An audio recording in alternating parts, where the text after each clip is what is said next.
आगरा शहर का संस्थापक कौन था? सिकंदर लोदी। सिकंदर लोदी। पटना शहर किसने बसाया था? पाटलिपुत्र। श्रीनगर।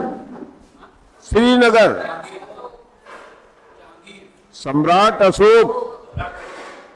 श्रीनगर शहर का संस्थापक थे सम्राट अशोक का नाम सुना होगा।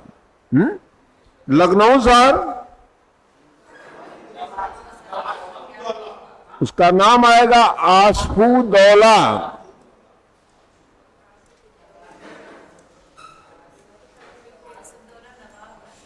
अरे वही नवाब आसफुदौला एक के। हाँ, वाजिद अली शाह नहीं भूलेंगे आप लोग।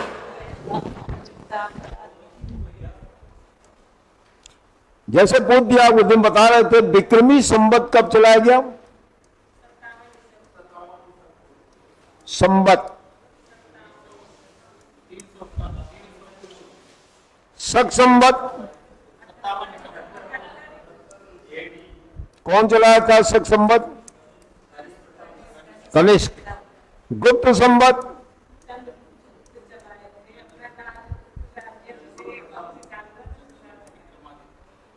चंद्रगुप्त प्रथम। विक्रमादित्य अलग था, ध्यान रखिएगा। चंद्रगुप्त प्रथम ने 319 ईस्वी में चलाया, जब वो गद्दी बैठा, और इसी ने महाराजाधिराज की उपाधि धारण की थी।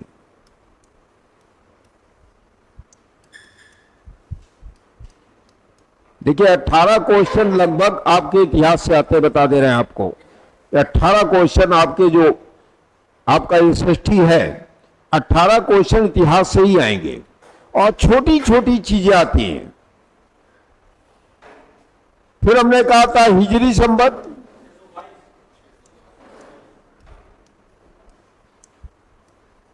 ये 622 ईस्वी में चलाया गया। क्यों चलाया गया था? जब पैगंबर मोहम्मद साहब मक्का से मदीना चले गए, उसी उपलक्ष्य में उनके अनुयायियों ने हिजरी संवत की शुरुआत किया था। एक संवत और लिखे था, कोलम संवत।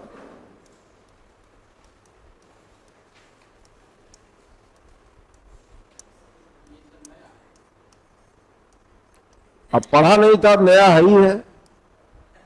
हाँ, बता दें आपको, जो आपको पता है, ये कोलम संवत चलाया जाता शंकराचार्य के जन्म पर।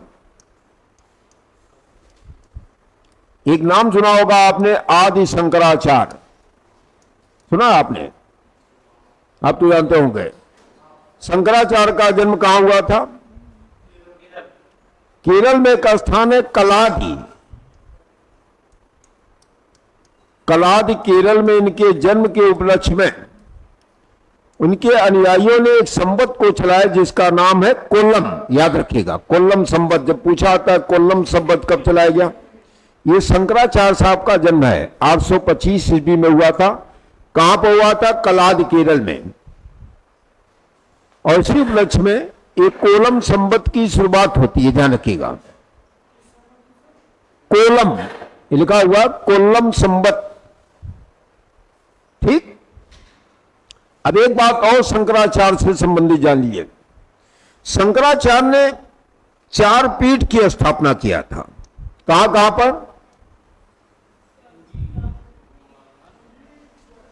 देखिए, इसको बना लीजिए, आप लोगों को हमेशा याद रहेगा। शंकराचार्य ने 4 पीठें स्थापित किया, उत्तर में, दक्षिण में, पूरब में और पश्चिम में।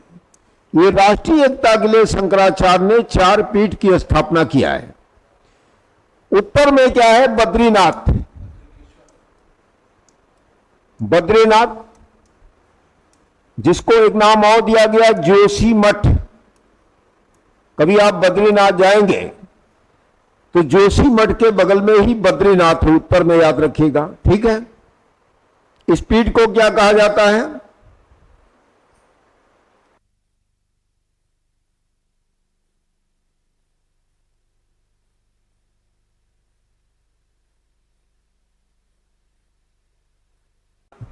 आज शंकराचार्य ने किया था। लेकिन केदारनाथ भगवान शिव का मूर्ति है, वो है, शिवलिंग है, ध्यान रखिएगा। तो पूछ देगा केदारनाथ बद्रीनाथ की स्थापना किसने किया था? आज शंकराचार्य। और शंकराचार्य के जन्म पर एक संवत चलाया गया जिसका नाम था क्या? कोलम संवत। शंकराचार्य का जन्म कहां हुआ था? कलाद केरल, याद रखिएगा। और इनके गुरु का नाम क्या था? गोविंदराज। भारत में सबसे बुद्धिमान व्यक्ति यही माने जाते हैं। ये 32 साल की अवस्था में ही इनकी मृत्यु हो गई थी, 32 वर्ष में। भारत में घूम घूम कर जितने लोग थे, विद्वान थे, सबको हराने वाले आज शंकराचार्य ही है। फिर आते हैं कोलम संवत, समझ गए ना? गोविंदराज, गोविंदराज इनके गुरु का नाम है। फिर आते हैं एक संवत बार बार आपके यहां पूछा गया, इलाही संवत।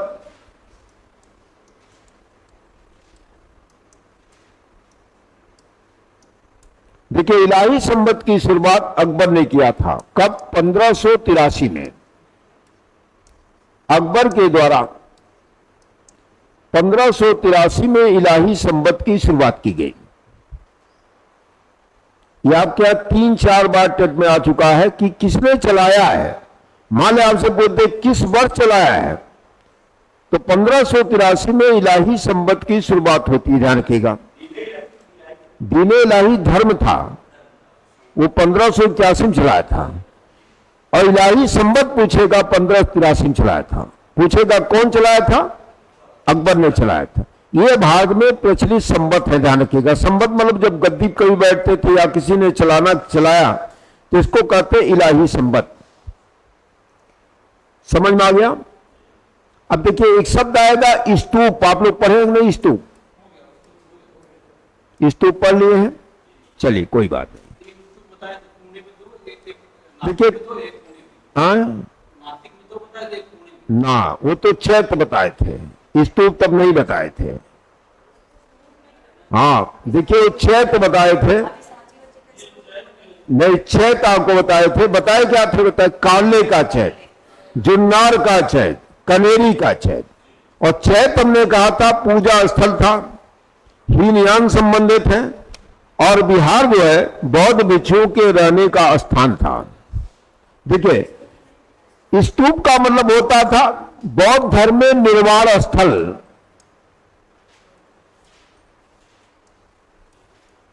निर्वाण स्थल, निर्वाण मतलब मृत्यु।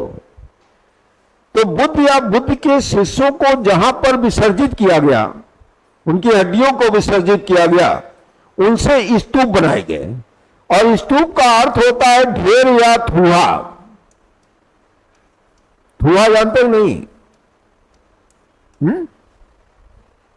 भीटा सुने हैं? मतलब भीटा सुने नहीं? हाँ, जैसे कोई की चीज को मिट्टी वगैरह गांठ दिया जाए, इकट्ठा कर दिया जाए, तो उसको बोलते हैं भीटा। यहां क्या होता था, हड्डियों के ऊपर पूरा मिट्टी का बना दिया जाता था, तो उसको कहा गया स्तूप। और स्तूप का अर्थ होता है ढेर या थूहा। ठीक? देखिए, स्तूप में कुछ शब्द का प्रयोग होगा, ध्यान रखिएगा। एक होगा मेधी, हर्मिका, वेदिका। ये शब्दों का प्रयोग किया जाएगा। मेधी शब्द आएगा, हर्मिका शब्द आएगा, वेदिका शब्द आएगा। हर्मिका, वेदिका, ये शब्द स्तूप से संबंधित है। अब क्या है वेदिका? जैसे देखिए, स्तूप जैसे ऐसे बनता था, ऐसे ऐसे मिट्टी का स्तूप बना दिया गया। इसके किनारे जो रेलिंग बनाई जाती थी, रेलिंग मतलब कोई इसको क्षतिग्रस्त न कर पावे, किनारे किनारे बना दी जाती थी, इसको बोलते थे वेदिका। हर्मिका, इसमें ऐसे एक पट्टी रहती थी जिस पर लिखा रहता है किसका स्तूप है, किसको यहां दफनाया गया है। ये हर्मिका शब्द का प्रयोग किया जाएगा। हाँ, नेम प्लेट ऐसे लिखा रहेगा। तो स्तूप तमाम बने हैं, तो इनमें शब्द आएगा। जैसे कभी आपसे पूछ दिया मेधी, ठीक है, हर्मिका, वेदिका किस स्थापत्य कला से है, तो आप बताइएगा स्तूप से है। इतना याद करना आपको, ठीक है। चलिए अब आते हैं, स्तूप कौन कौन है। मेध जो होती थी, मेधी जो बनाया जाता था, जो किनारे किनारे जो गोलाइम होता था, ऐसे ऐसे गोलाइम बनाया जाता था। ऐसे ये किनारे यहां एकदम सटा के बनाया जाता था, किनारे सुरक्षा के दृष्टिकोण से, इसको बोलते थे मेधी। हाँ, अब आते हैं, जैसे सबसे बड़ा स्तूप भारत में या विश्व का सबसे बड़ा स्तूप है, वो है सांची। सांची का स्तूप, सांची का स्तूप है रायसेन मध्य प्रदेश में। रायसेन जिला है मध्य प्रदेश। इसको बनवाया किसने है? सम्राट अशोक ने।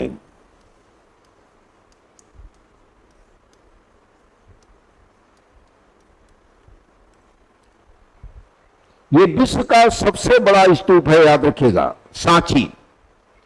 अगर आपसे पूछ दिया, और यही एक ऐसा स्तूप है जहां पर बुद्ध कभी गए नहीं थे।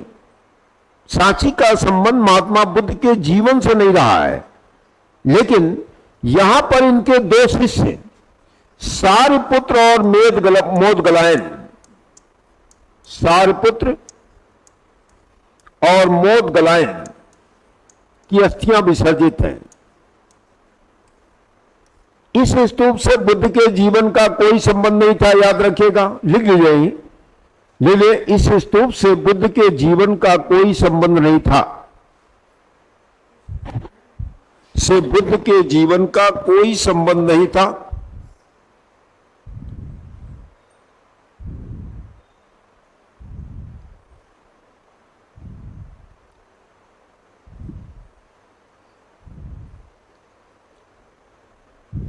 लिख लिया।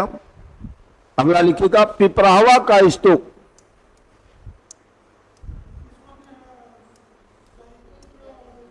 कौन?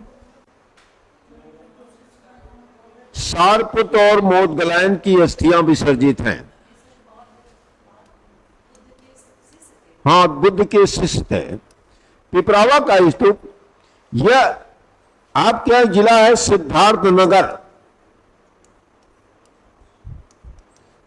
सिद्धार्थ नगर गए आप लोग? नहीं कभी? हाँ, सिद्धार्थ नगर मुख्यालय क्या है? क्या मुख्यालय इसका है? पड़रौना। देखिए, यह है पिपरावा का स्तूप। अच्छा, कुशीनगर का, सिद्धार्थ नगर का नौगढ़ है, इसका मुख्यालय नौगढ़ है। कुशीनगर का पड़रौना है। देखिए, यही महात्मा बुद्ध का मूल स्तूप है। मूल स्तूप है जिसको लिच्छवियों ने बनवाया है, लिच्छवी वंश वालों ने बनवाया है।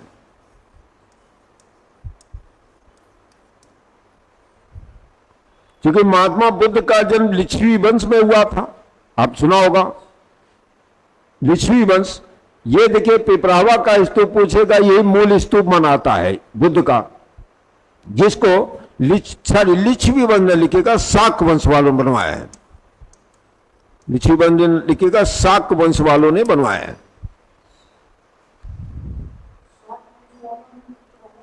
हाँ, इसका स्तूप का निर्माण करवाया, ये मूल स्तूप माना जाता है इनका, चूंकि वंशज के लोगों ने इसका स्तूप का निर्माण करवाया है। सिद्धार्थनगर एक चीज के लिए और प्रसिद्ध है। किस चीज लिए? काला नमक चावल सुने हैं? वहीं का जीआई टैग उसको मिला है। जो काला नमक चावल कभी आप सुने होंगे, बड़ा अच्छा चावल होता है, तो जीआई टैग उसी को मिला, काला नमक के लिए, सिद्धार्थनगर को। अगला आएगा, एक स्तूप है भरहुत का स्तूप।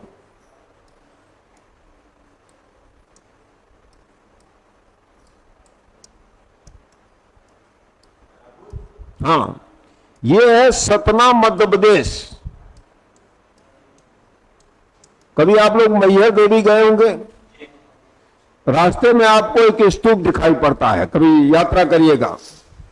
ये सम्राट अशोक ने इस स्तूप को बनवाया है। सम्राट अशोक, अशोक द्वारा बनवाया गया सबसे प्राचीनतम स्तूप है। सबसे प्राचीनतम। देखिए, अगर पूछेगा अशोक द्वारा बनवाया गया सबसे प्राचीन स्तूप कौन है, तो भरहुत बताइएगा। बनवाया अशोक ने, सबसे प्राचीन स्तूप अशोक का है ये, और ये सबसे सुंदर स्तूप है। स्तूप है जिसमें कलाकृतियां हैं। कलाकृतियां मतलब चित्र वगैरह बनाए गए हैं। जैसे पूछेगा अशोक द्वारा बनवाया गया सबसे प्राचीन स्तूप कौन है, क्या बताएंगे? भरहुत का। भरहुत का स्तूप कहां स्थित है? सतना मध्य प्रदेश में, याद रखिएगा इसको। ठीक, फिर एक हाँ, क्या मकबरा इस्लाम में कहा जाता है, ये बौद्ध धर्म में स्तूप कहा जाता है। हाँ, जैसे इस्लाम में उसको मकबरा बोलते हैं, यहां बोलते हैं स्तूप बौद्ध धर्म में, ध्यान रखिए। हाँ, वही बात है जो आप कहना चाहते हैं। हाँ, अगला लिखे धमेक का स्तूप।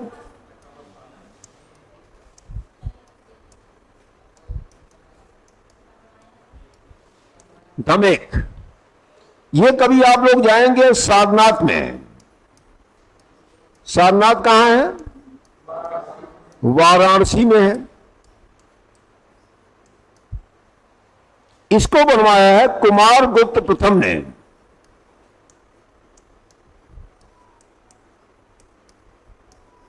प्रथम, ये गुप्त राजा था कुमार गुप्त, जिसने धमेक के स्तूप का निर्माण करवाया है।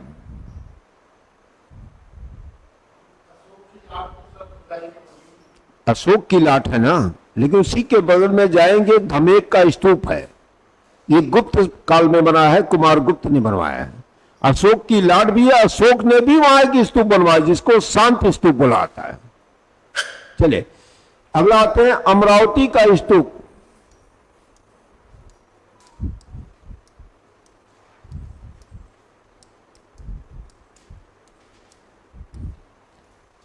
अमरावती जो है महाराष्ट्र में है, औरंगाबाद महाराष्ट्र। औरंगाबाद, जिसका नाम भी बदल दिया गया है। क्या नाम कर दिया गया है? संभाजी नगर, महाराष्ट्र।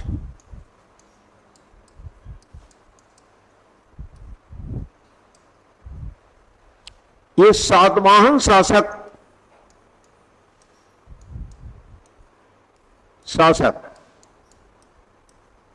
गौतमी पुत्र ने बनवाया है। गौतमी पुत्र। अब यही इतना स्तूप आप लटिएगा, स्तूप और भी है, लेकिन हम इसलिए नहीं बताएंगे आपको कि आपका काम चल जाए, सारे स्तूप जान क्या करेंगे। हाँ, और स्तूप है, इन्हें सोचिएगा जो इतना बता रहे यही है ना, क्योंकि आपको ज्यादा बताने का मतलब है ज्यादा खतरा। हाँ, बस आपका काम हो जाए, बस हम ये जान चाहते हैं। नहीं, है बहुत स्तूप, अभी नाम बोलेंगे तो शायद आप जान ही नहीं पाएंगे। एक स्तूप है रामाभर स्तूप। रामाभर स्तूप कुशीनगर में है, जो मल्लों ने बनवाया है। कुशीनगर में जहां बुद्ध की लेटी हुई मूर्ति है, तो उसका नाम है रामाभर स्तूप। समझ गए? तो जान दीजिए, आप रट नहीं पाएंगे, कोई फायदा है नहीं। अब एक चीज लिखेगा, विदेशी यात्री।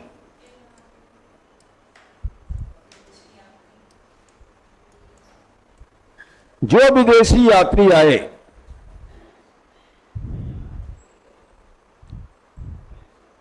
पहला नाम लिखेगा मेगास्थनीश।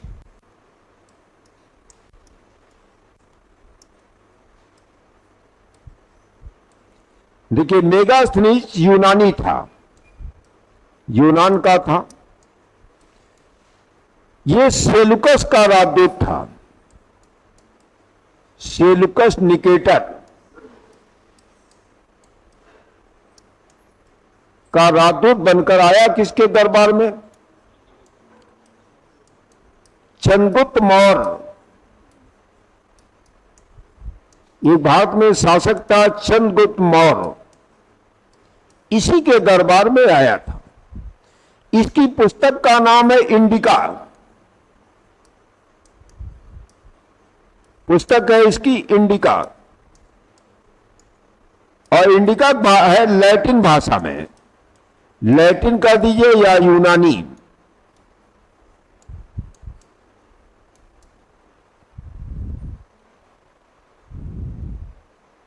जैसे आपसे प्रश्न करेगा, भारत में पहला विदेशी राजदूत बनकर आने वाला यात्री कौन था, क्या बताएंगे? मेगास्थनीज। मेगास्थनीज किसका राजदूत बन के आया था? सेलुकस निकेटर का। किसके शासनकाल में आया? चंद्रगुप्त मौर्य। क्या पुस्तक लिखा? इंडिका। इंडिका किस भाषा में है? यूनानी या लैटिन भाषा में लिखी गई पुस्तक है। ठीक है, ये पहला विदेशी यात्री आने वाला, राजदूत बनकर आने वाला मेगास्थनीज था, याद रखिएगा। इतना याद हो जाएगा ना? और बताओ मैं, देखिए अब इसके बारे में जानिए। इन्हें कहा बहुत कुछ है। इसी ने लिखा है कि भारत में दास नहीं होते थे, दास प्रथा का एक आता है, भारत में दास नहीं थी, दास प्रथा नहीं थी। इन्हें कहा भारत में 7 जातियां थी। जैसे उस समय हिंदू में ब्राह्मण, क्षत्रिय, वैश्य, शूद्र चाहिए थे, लेकिन एक आता नहीं, 7 जातियां थी। ये पाटलिपुत्र के प्रशासन का वर्णन करता है। इतनी बात है। अब आते हैं, दूसरा आता है फाहियान। फाहियान जो है चीनी यात्री था, चीन का यात्री। ये आया था 5वीं शताब्दी में। ये अक्सर पूछता है, 5वीं शताब्दी में आया, शताब्दी में आया। उस समय राजा था चंद्रगुप्त विक्रमादित्य। गुप्त राजा था चंद्रगुप्त विक्रमादित्य। विक्रमादित्य।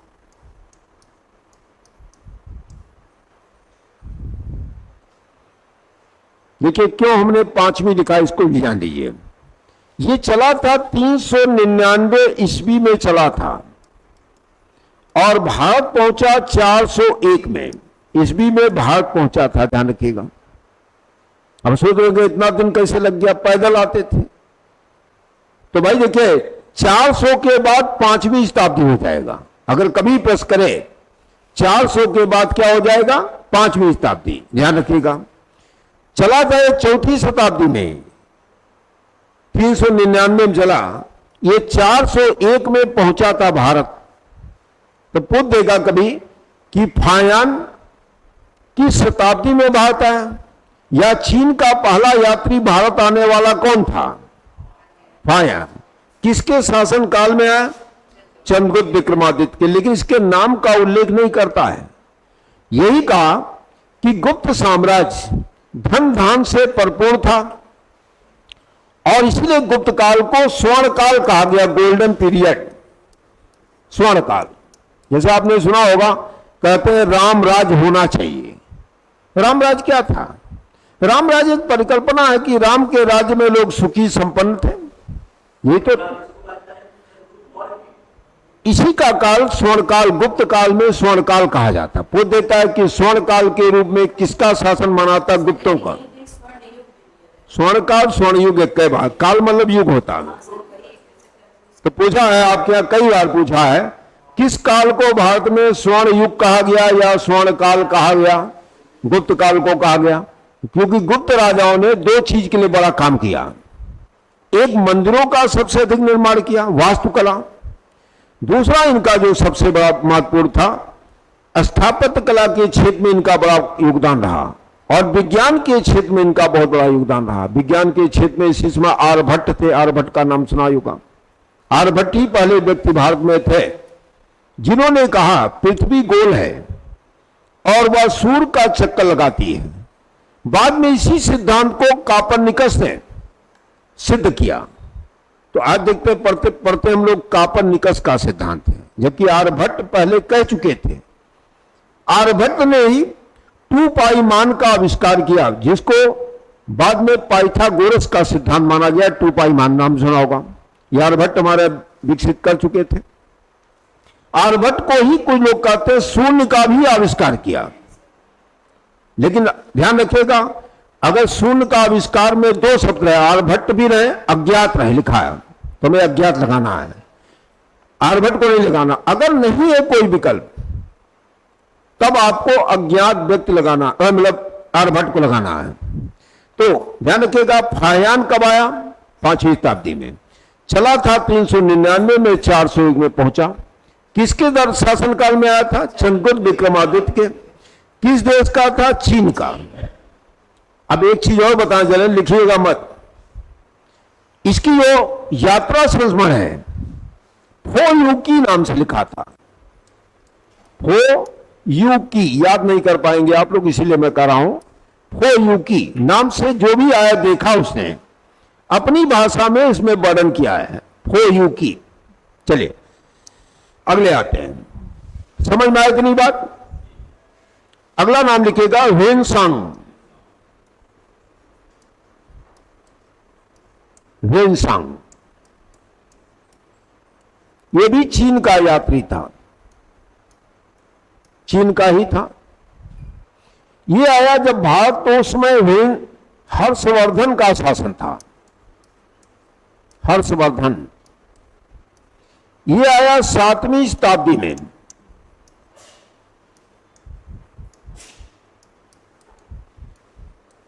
सातवीं शताब्दी में आया था। 7वीं शताब्दी को आया था, 629 में भारत आया था और 643 तक भारत में रहा था। तो 600 के बाद 7वीं हो जाएगा, ध्यान रखिएगा, ठीक है। इसका उद्देश्य था नालंदा विश्वविद्यालय में अध्ययन करना।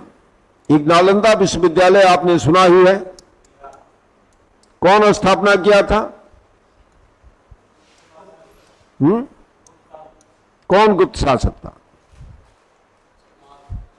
अभी तो बताए थे, कुमारगुप्त का नाम सुना होगा कि स्तूप भी बनवाया था। तो नालंदा विश्वविद्यालय में अध्ययन के लिए आया था और भारत से बौद्ध पुस्तकें ले जाकर छीन ले गया। इसने जो भी भारत में देखा वो लिखा था। पुस्तक किसकी लिखेगा? CU की। CU की इसके यात्रा संस्मरण का नाम है।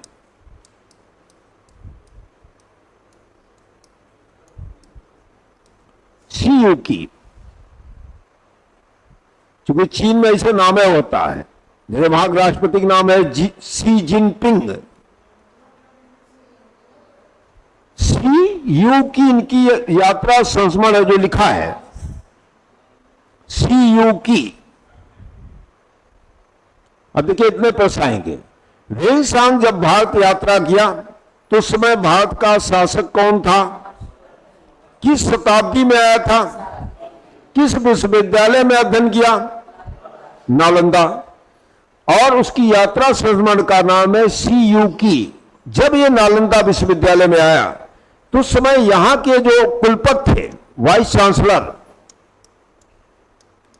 उनका नाम था शीलभद्र थे, जिनकी बड़ी प्रशंसा किया था। शीलभद्र उस समय वहां के नालंदा विश्वविद्यालय के चांसलर थे। चांसलर मतलब कुलपति थे, शीलभद्र थे। अभी इतना नाम याद हो जाएगा। देखिए 2 चीनी यात्री हो गए, एक यात्री और लिखिएगा, इत सिंह।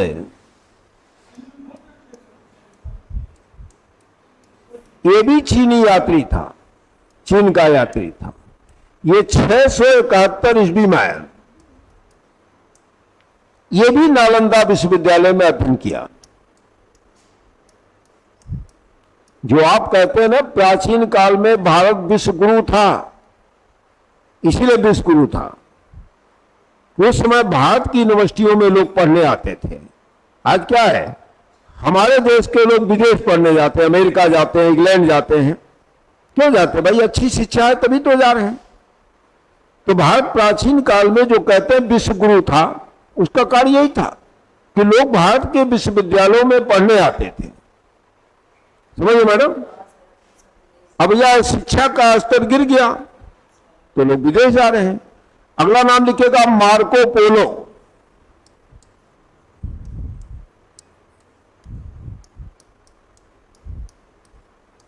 देखिए, ये वेनिस इटली का था। वेनिस शहर है इटली का। ये भारत की खोज के लिए आया गया, तो इसलिए लिखा रहता मार्को पोलो एक अन्वेषक था। अन्वेषक मतलब भारत की खोज के लिए आया था। और ये भारत में आया दक्षिण में पांडवंश में आया,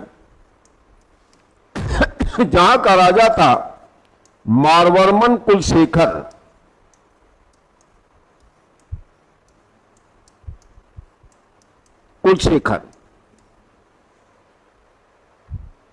ये आता कब है? 13वीं शताब्दी में, 1296 में आया था, इसलिए इसको बताएंगे 13वीं शताब्दी।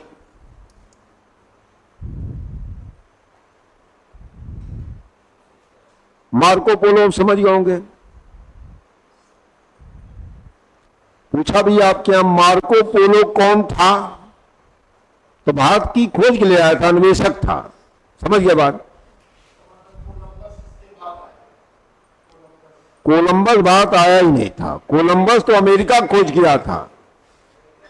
वास्को डिगामा आया था वहां से।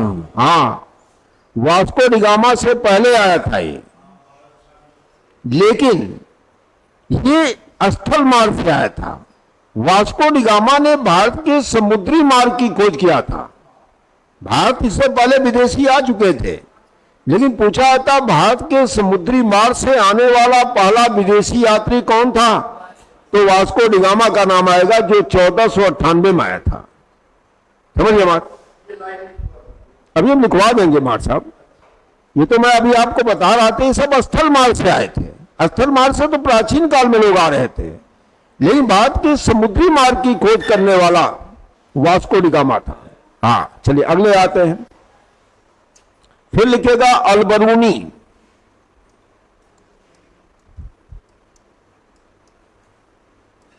इसी का नाम था अबू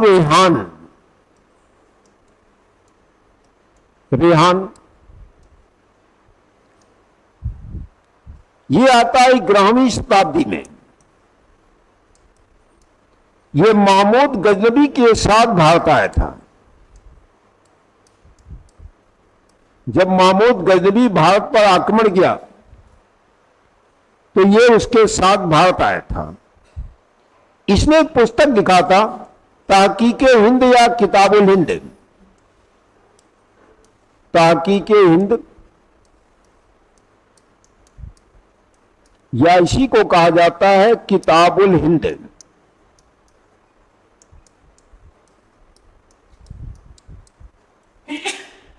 ये भाषा है अरबी।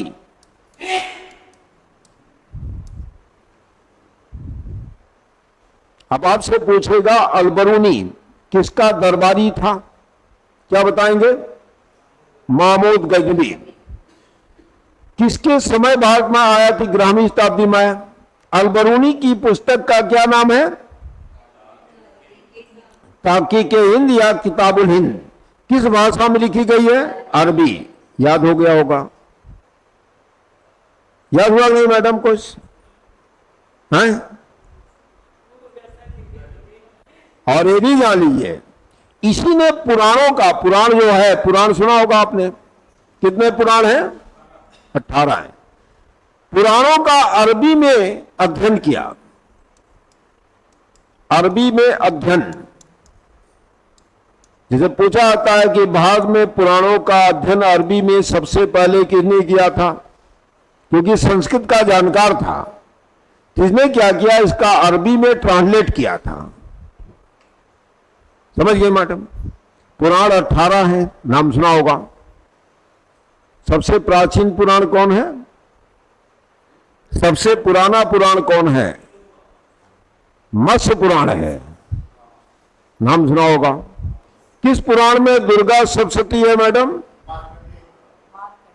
हाँ, जो आप दुर्गा पूजा करती हैं, मार्कंडे पुराण में ही दुर्गा सप्तशती है। समझ गए? तो पुराण कई है, जैसे विष्णु पुराण है, उनमें मौर्य वंश का वर्णन है। वायु पुराण है जिसमें गुप्त वंश का वर्णन है। नारद पुराण है जिसमें दासों का वर्णन है। तुम्हारे बहुत पुराण। गरुड़ पुराण है जिनमें मोक्ष की परिकल्पना की गई है। जैसे किसी की मृत्यु हो जाए, अकाल मृत्यु, तो आपने सुना होगा लोग गरुड़ पुराण पढ़वाते हैं ना? कभी सुना होगा अकाल मृत्यु हो गई तो लोग गरुड़ पुराण को पढ़वाते हैं।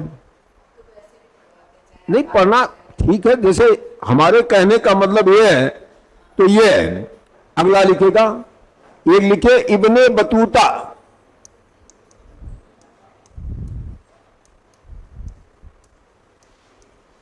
देखिए, इब्ने बतूता था मोरक्को,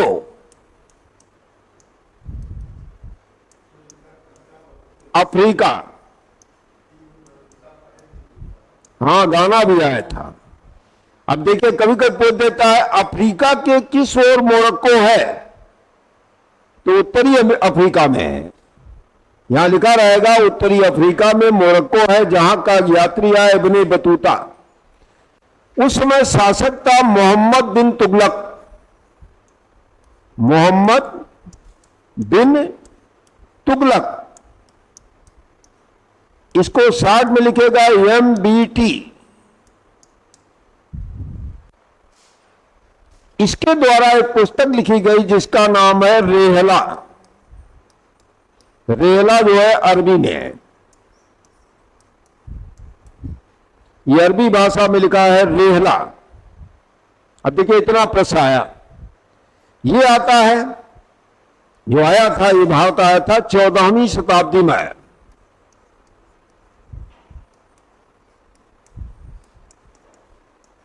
अब देखिए, प्रश्न आएगा क्या इब्ने बतूता किस देश का था?